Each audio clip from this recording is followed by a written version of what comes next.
Thursday turned into Monday. And it's like it is absolutely nuts. So yeah, it's one. Did did someone try to call or what? What was going on? No, I gotta figure out what's going on with our studio thing here because I don't know if it's my internet, but it feels like I always have to like get in and get out at least once before this thing works correctly. So I might have to do some troubleshooting. But yes, we're talking about we were gonna start talking about last night here at Lumen Field. Mm-hmm. All right, and I'm still feeling slag. Yes, it was a very Bruce versus Brian Smetzer type of game. I thought that the first half was a little bit of a chess match, assessing each other. I think that Seattle was, without a doubt, not playing up to their standard, not quite in sync. The first to score is San Jose, which is not what you want because that seems to be their bread and butter. They did it to Vancouver just the match before. They score within the first 5 minutes, and then they do a great job at just holding on and being able to absorb pressure and not get scored on. So in the second half, I thought that Brian Smetzer did some good adjustments. I thought that, yes, there was a lot to do with maybe that PK call. I think that's what had Bruce really upset. Was it harsh for that handball? Perhaps. In the broadcast after I came back, there seemed to be a push. I didn't see a push from the press box, and they were saying maybe that's why his arm was out there. But it is what it is. Albert Rusnak puts it, and the Sounders get a little. They start to play the way the Sounders play and connect a lot more and be able to get forward. New had a very good game. I mean, he puts the ball into KKR to get that first PK. Then he puts that ball for Cesar Rosario in that third goal. So I think that Seattle was just able to, in that second half, get the width that they wanted, get the positioning that they wanted inside the 18. It's all about Jesus Ferreira. What a phenomenal goal. He goes coast to coast, close to 80 yards. The double move inside the 18 to get space. And then a phenomenal finish. So to all of you Jesus Ferreira haters that thought that he was not going to work out here in Seattle, I ain't mad at you. I ain't mad at you. Because the boy can ball. And he put that goal was phenomenal. One of the best of his career. And I really do think that set the tempo for the rest of the second half. That was the second goal of the night. And I really feel that propelled this Sounders to kind of finish strong. It is a 3-2 win. So Brian Smetzer was not extremely happy with everything. That second goal, in my opinion, it is a very good move by Preston Judd that is doing his best version of, I don't know, Ronaldo or Wow. I mean, he's just been so good. I mean, the type of goals he's scoring this season, it's just very interesting, and I think that Bruce has a lot to do with that. So yeah, very good game. At the end, a bit of a drama between Bruce Arena and the referee, who ends up giving a red card to one of his assistants, and Bruce was not trying to say much, and I think he was trying to hold himself back. And he just said that he thought that the refereeing could have been a lot better, that crew could have done better, but that he was never given an explanation of why they red carded his assistant, and that he didn't even see the yellow card he got. Wow. So Bruce Arena not happy. They get the first loss on the road of 2026. But the Sounders, they do right by their fans, and they get a big win. All right. We'll stay out west. We'll go west to east. We'll work it this way. Jarrett was in Rio Tinto last night for RSL in Houston. San Diego FC put 5 on Austin, and LASC puts a clunker on in St. Louis, LAG had a clunker in Kansas City. Vancouver had a shootout in Dallas. Seb Berhalter gets a brace, and they come from behind to get a win. Okay, where would you like to start now? Yeah, let's start with that RSL game against Houston, just because I think RSL is a team that is on the rise, that was coming in from a bad game, but that I think can really shake things up in the West, especially with some of these score lines kind of happening, right? LAFC dropping points and all of these things. So RSL doing their work. I really liked the game. I thought Guzzo was sensational. Houston continues to be a team that's exciting, fun to watch, but you can't exchange in the middle of the ring with everybody and expect to win. In this one, they didn't even get a good offensive output. But again, RSL is a team to watch. LAG just continues to be a coin flip. And most of those times you get tails, meaning that the team doesn't quite perform. So it was a good Sporting Kansas City game. I did like to see Jovic score on LA Galaxy, although I know that the Galaxy didn't let him go because they wanted to, but because they had to. So he doesn't celebrate. But both of these score lines, and I'll talk about this one specifically, and then we'll talk about San Diego. But this is MLS. This is why, look, I understand that the Sounders had a dud at Sporting Kansas City, but, this is what happens sometimes. A team is playing well. I think Manu Garcia had a very good game. I thought the Jovic had a really good game. They really put it on the LA Galaxy.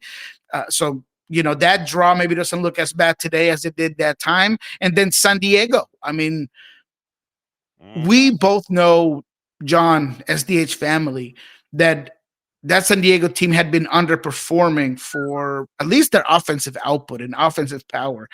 And boy, did they put it on. Boy, did they put it on Austin. They had goals from all shapes, ways, and form inside the 18, at a mid-range, just very well-constructed goals. But I think a lot of this has to do as well with how inconsistent Austin is. And I think fans should be worried. And I hope that Nico Steves is worried and he understands that that floor needs to be a lot higher in order to be relevant in the West. Because if you're giving up 5 goals like this, you're not going to be able to get a playoff spot in the West. No, and you're outshot 24-9, by the way. And insane. Yeah, 24 shots, 5 of them end up in the back of the net. And the stats in this one, David Vasquez obviously gets a brace. Possession, you figure you're up. It's not really going to matter. 24 shots to 9, 11 on target, 3 compared to 3. You end up with, 25% more total passes, accuracy passing at 93%. XG at 2.3 compared to 1.1. I mean, for Austin to lose 5-0 and for Brad Stuver to still make 6 saves on the night, you're getting that 16 fouls called in total. But this should be, how you and I traditionally will have red light, yellow light, green light. This whole match should be a red light for anyone who is attached to the Verde and go, okay, something ain't right here. And, one is something to look at. 2 is a trend. And the last thing you want to have is 2 or more of these kinds of events going into the World Cup break. So you're going to have to smash this right now if you're Austin FC. Absolutely. And you got to ask more of a Sunni. Jaden Nelson hasn't quite had the mark that I thought he would this season. Facundo Torres, and I've said this multiple times, he's a very good player. He's just not a player that's going to put the team on his shoulders and do it all for you. He's not going to take over a game all by himself. Very good, magical, can do wonders, but he's just not that guy. So when I look at this roster and I see Rosales having to play out wide and trying to be a playmaker, another very good player. I take him on my team anytime. But do you want that to be one of your key components? I do not. So that is a structure build team that doesn't quite have it, and it's missing some pieces. And although I do like some players, there is gonna be a need for this team to get figured out. And sure, you got hopefully Brandon Vasquez can come back to life and do something for you, but it all seems like very far-fetched possibilities unless this team gets some real help. But let me ask you something, John. I'm going to flip the script on you. Bring it. Is LAFC the only team ever in MLS history that has a after CONCACAF Champions League hangover? Because I see people just dogging on Marc Dos Santos and completely ignoring the phenomenal start of the season.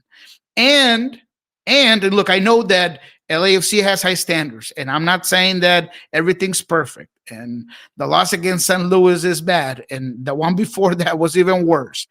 But you have to take in consideration that just about every team that I know that has played CCC this far into the season has had a hangover and difficulties getting out of it. And I'm not saying that LAFC is going to miss the playoffs like the Sounders did at one point because when they won 2022, or that they're going to just be on a free fall for the longest time.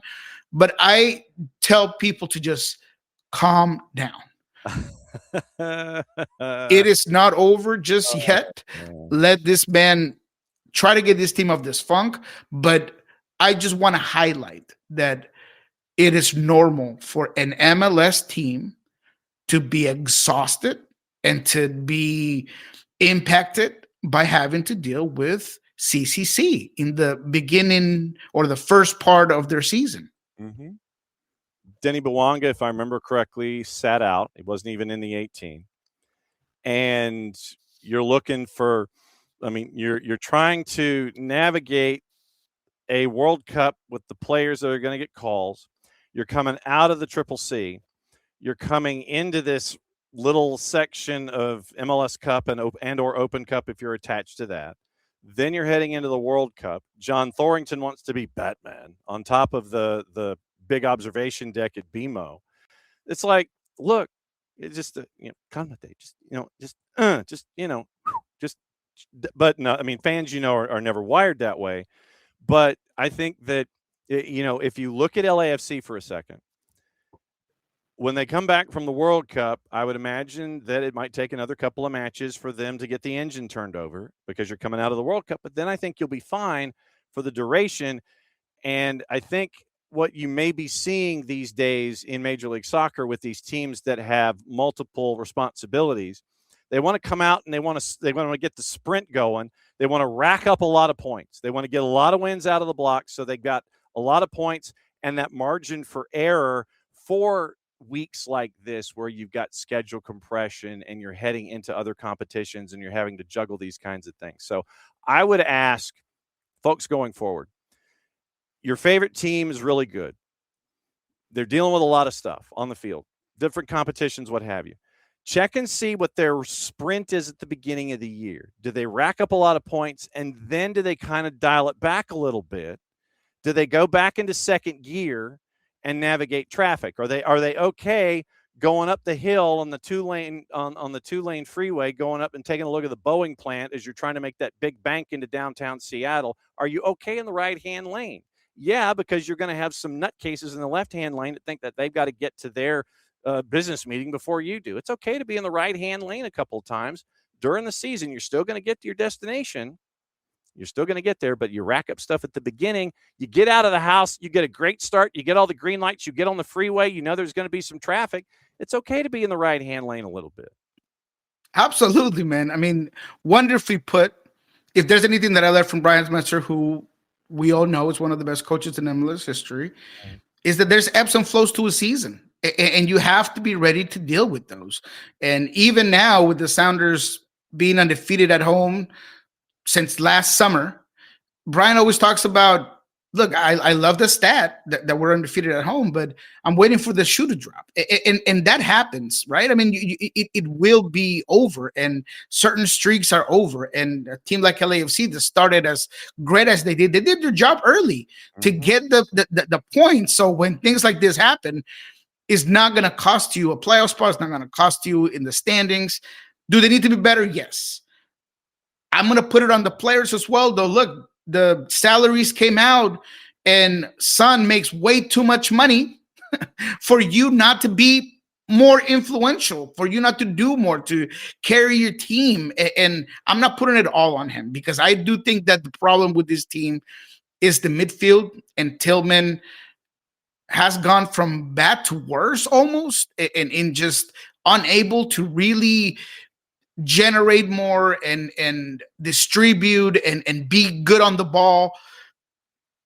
Eustaquio, I don't know what's going on with him. I don't know if it's fitness that they're trying to get him right or not, but he's a guy that needs to be on the field, because there's no one else that can do it for this team. Defensively as well. I mean, just too many mental lapses. Tafari is a very good athletic center back, but there are times where the read of the game and the anticipation and the understanding of how to cut angles is just not quite there. So I do put it on the players to get themselves out of this bad moment. Now, Buanga did start with Son yesterday, and it was Martinez that didn't start. Do I think Martinez should be starting with those other two guys up top? Certainly, but I think that that's what we're talking about. Marc Dos Santos moving forward will figure that part out. You get these guys off of this funk, and then you can truly assess whether this team is on a free fall or not. But I find it funny that there are times that we just ignore very obvious factors that can affect the team and just blame people. Mm-hmm. Before we turn the page and start looking at the weekend, Messi and friends had another match of chaos in Cincinnati. Goes from Cincinnati in the back and forth to literally somebody basically telling Messi and friends they can't hit the snooze button anymore. And literally, it is wild at times. It's not a surprise, mind you, but it's just wild to see that switch get flipped, and you know that they're coming, and there isn't anything you can do about it. You end up with Messi scoring to make it 1-0, Denke from the spot to make it 1-1. Pavel Buka gives Cincinnati a lead early second half, 2-1. Then that Messi dude comes in to draw it even at 2-2. 3 goals in 10 minutes. It was that fast when you had lockdown. Silvetti, Bertarame, and they instead of giving Messi a hattie, they give Celentano an own goal. But 3 goals in 10 minutes, you go from 2-1 down, and then Evander scores in the 64th also as a part of this chaos. But 3 goals in 10 minutes, you go from 3-2 down to 5-3 up. And if you're doing juice boxes, I think right now you just got to sit there and take Messi and friends in the over from this point going forward. Orlando had 7 goals on the board in their match with Philly. What else sticks out with you from last night? Well, you got to talk about the big ones. I will say Silvetti coming in the 77 changed the game completely. Now, I'm not going to give Hoyos his flowers because it's as easy as 1, 2, 3. But I mean, Silvetti does come into that game and completely changes that. And I think he's a big reason why they were able to get back into that offensive juggernaut that so many times we've seen in the past with Inter Miami. I cannot go through what happened yesterday and not highlight Julian Hall. Hat trick, youngest hat trick in MLS history. The kid looks phenomenal. He is a player to watch.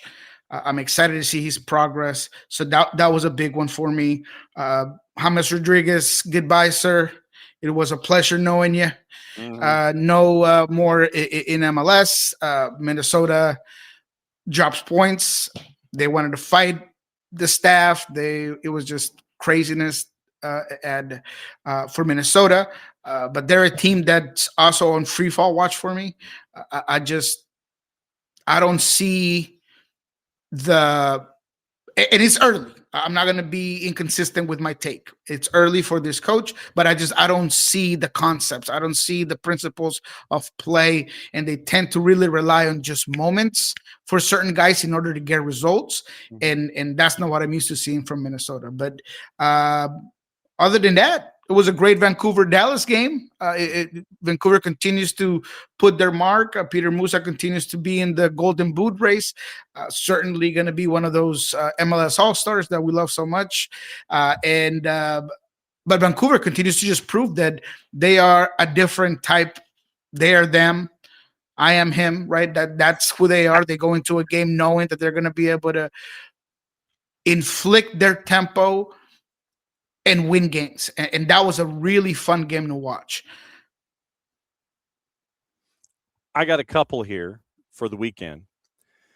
Vancouver at Houston. Vancouver favored on the road at Hell in a Shell at a minus 111. Seattle hosting LAG at a minus 141. RSL hosting Colorado, big favorite, minus 161. San Diego FC, even money plus 100, hosting Cincinnati, who comes in at a plus 240. San Jose and FCD at a minus 133, FC Dallas a plus 309. And then Sunday night, Nashville hosting LAFC at a plus 104. LAFC on the road is a plus 225. What do you think? Wow. There's some interesting matchups, some that I want nothing to do with, to be quite frank. But how about we started off with that Houston-Vancouver, starting with the goal compos for that specific game. But read me those numbers one more time, because I kind of want to check that one out. Houston and the draw right now are a plus 280.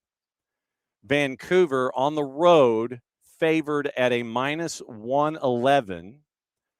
Totals 2.5 minus 167, 3.5 plus 150. That's where it turns. Mm-hmm. Yeah, I'll take the 3.5. Look, I don't want to give Houston enough, too much credit. They are fun to watch, like I said. I think there's going to be a lot of goals in this one, but there's no way Houston draws this game. There's no way Houston wins this game. I'm not taking Vancouver with those odds, but I mean, you can. But I just think Vancouver's just too good. But I like the 3.5. But it'll be a fun game to watch. I mean, this is one of those games that I do have marked because it'll be interesting just watching a fun back and forth game. But as I mentioned just a little bit ago, Vancouver is just too good at holding possession. Berhalter's a man on a mission to get himself a spot for the World Cup or just get this team across the mark. He continues to score all kinds of types of goals, and he's so just good on dictating the game from his position. So I just think Vancouver's too good, but I'll take that 3.5. And then what's up with the Galaxy Sounders? That's another interesting one, although I think it's going to be another heavy favorite for the Sounders. Sounders minus 141 in the composite, courtesy of our friends at Odds Portal. Draw plus 309, LAG a plus 350. Then your goals, 1.5 a minus 588, 2.5 a minus 175, and once again it flips at 3.5. 3.5 is a plus 138. Woo. Yeah, I like none of that. I will say that this is a good game, though. Seattle, to me, is going to win this game. They tend to play very well at home against the Galaxy. After seeing how gappy and easy to cut through LA Galaxy is, I do think that is going to be a easy game for the Sounders to handle. There'll be some rotation, so I'm interested in that. You are probably going to see Jordan Morris in this one. This could be a Jordan Morris game, by the way. He needs to get going. If there's something that the Sounders need is for that number 9 to take over. Osase scores, Danny scores, Jordan scores, but not from the 9th position. There's actually a really interesting stat that Jeremiah Shan from Southern Heart put out there is that the Sounders have not gotten any more than, I believe, 1 goal from their starting 9 this season. And so that's interesting. They got to get that going. I think the LA Galaxy game will be. But you know what? I have a strong urge to ask you about the San Diego-Cincinnati game.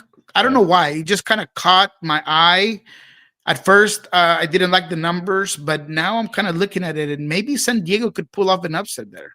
Okay, San Diego's a plus 100. They're even money. Oh FC man, yeah, I don't. FC Cincinnati is a plus 240. Draw is a plus 309. Your Man, totals. they're messing with us, man. They're Mhm. messing with us. San Diego should get more. And the total is actually very high. It doesn't flip until 4. Oh no, no. Plus 150 at 4, plus 4.5 at 225. So that one to me, I'm just going to watch that one. I'm not going to touch it. Stay away from that one. How about Inter Miami Portland? That's another one that I could give you 4.5. I mean, let's check that one out. 4.5 is plus 163. No way. Woo.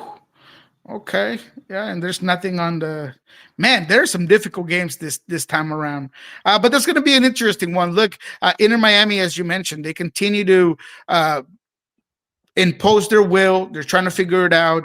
I mean, it could be, SpongeBob SquarePants calling the shots from the bench, and they would still get the results that they're getting right now. Portland is not a very good team, regardless of what you may hear from Mr. Neville, who is pretty interesting how he continues to get just enough good results to keep his job. And he continues to, I don't know, have some really weird post-game conferences, calling out players kind of, but not really, and opening up the umbrella, abriendo el paraguas. I mean, he's waiting. He's trying to hold on for his job. He's trying to create all kinds of different narratives so he doesn't. But this is going to be a difficult game for Portland. I mean, I don't see a way that Portland wins this game against Inter Miami. No, I don't either. The way that I would phrase it when it comes to Neville, he reminds me of a lot of coaches under big contracts in the Southeastern Conference in college football that got really big buyouts. And the fans see a team that might be bowl eligible. They might finish up 7-5, and they've got a team with a big buyout. And it's like he's 4-5 with 3 games to go on his deal on his season. And they're thinking, I don't know how we're going to be bowl eligible or anything like this. Then they'll win homecoming. They'll get to 5-7. They'll win a game on the road that they're not supposed to. Then they'll be at 6-5. And then it's the rivalry game at the end of the year that they have no chance of winning, and they'll win that one to go to 7-5, a minor bowl game, and they'll go, see, it's turning around. And he keeps his job, and then you end up with that same cycle, and then he gets fired like 2 years later. I totally agree. And that seems to be the route that they're going in. Look, Neville's a likable guy, apparently, and he, knows how to spin his truth, if you will. And so he's going to continue to have some of these games where he is up and down, shake it all around, but keeps his job, right? So that was interesting. It's the MLS hokey pokey with Phil Neville. Absolutely. Give me one more though. What about the Orlando City Atlanta game? What is that looking like? Oh, brother, you want to go down that road, huh? Considering we're going to have Mike Gramajo on from West TV in Orlando tomorrow, because you're looking at a game that is going to be Saturday in Major League Soccer and then again in Tuesday on Open Cup. And so it's quarterfinals in the Open Cup, and you're 3 wins away from getting into CONCACAF. Purple team is a plus 110. Draw is a plus 290, and Atlanta United is a plus 220. Yeah, I give up. I'm not going anywhere this weekend. I'm not putting anything this weekend, man. Yeah, nothing's calling my name, and I'm just gonna keep it that way. That's another one. Maybe I'll just watch for sure. But it'll be interesting. Look at Orlando City. It's another interesting team. That I did not see that 4-3 game going the way it did. I really didn't. And Sullivan getting his first goal, phenomenal, this and that. But Orlando City is difficult to kind of gauge, to be honest. So I'm staying away from it. But as always, I wish Atlanta the best, because you guys are right here in my heart, right here. Yep. All right. So Sounder at Heart Pulso Sports, hit me. That's right. We will be meeting up in studio again tomorrow for what we learned this week. That has been so much fun to now do in studio with Jeremiah Oshan. So if you get a chance, go ahead and check out Lobbin Scorchers, and give us your comments on the setup, on the dynamic. I really want you guys to go check that out. We'll be breaking down this game that just happened. We'll be going into the LA Galaxy game. How can the Sounders set up for that particular game? So that's going to be interesting. And on Monday, we're going to have Love Scorchers kickoff, of course. And on YouTube for the Pulso Sports channel, we have everything that we gather throughout the week. Obviously, we're going to have Brian Smetzer talking tomorrow.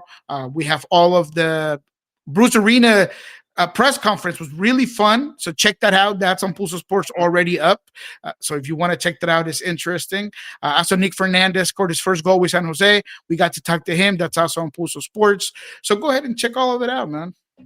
As always, we will do that, my friend. Be safe, be good, and we'll catch up with you again next week because we'll have a couple things to discuss, as we always do. Love you very much. We'll see you next week. Appreciate you, my friend. There we go, Niko Moreno.